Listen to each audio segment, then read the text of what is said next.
10% des trains seulement, peu de RER, 3% de TER et un mouvement très suivi à la RATP. Ça se confirme, Nicolas Bétou, demain sera une journée noire. Voilà, pas de surprise, la France sera bloquée, désorganisée, des écoles seront fermées, des avions annulés.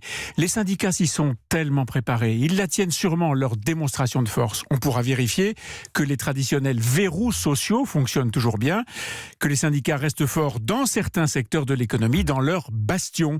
Ce sera pour eux un de ces moments de l'histoire sociale qui nourrit l'imaginaire des syndicalistes. Une date, quoi. Et puis il y aura les manifestations. Et bien sûr, autre indicateur à surveiller, car il nous donnera un chiffre sur, appelons ça, l'échelle de Richter du tremblement de terre social. On pourra alors rapprocher le nombre des manifestants de deux grandes références dans ce domaine.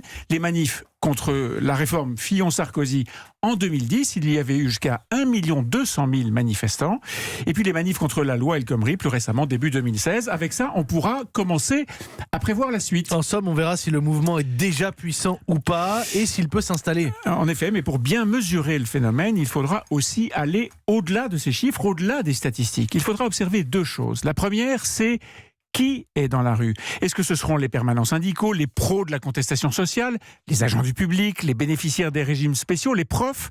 Est-ce que ce seront les habitués des manifs, les représentants réguliers de cette France qui ne veut pas bouger?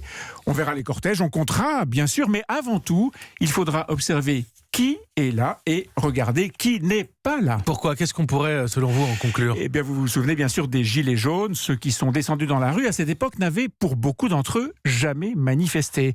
Ils ont représenté une France qui ne se reconnaissait pas dans les syndicats. Souvent une France qui bosse, une France qui estime ne pas être protégée. Et ils ont obtenu du pouvoir ce qu'aucun syndicat n'a jamais obtenu. Bon, est-ce qu'ils seront là demain?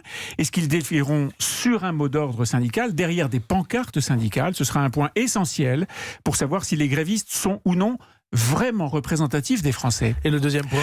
C'est la question du maintien de l'ordre. Traditionnellement, les syndicats assurent le service d'ordre. Ils n'aiment pas les dérapages dans les manifs. Depuis quelques années, les casseurs ont imposé leur méthode et ont débordé les syndicats. Si c'est encore le cas demain, ce sera en partie leur échec, un signe de plus que, à part dans leur bastion, ils ont perdu la main.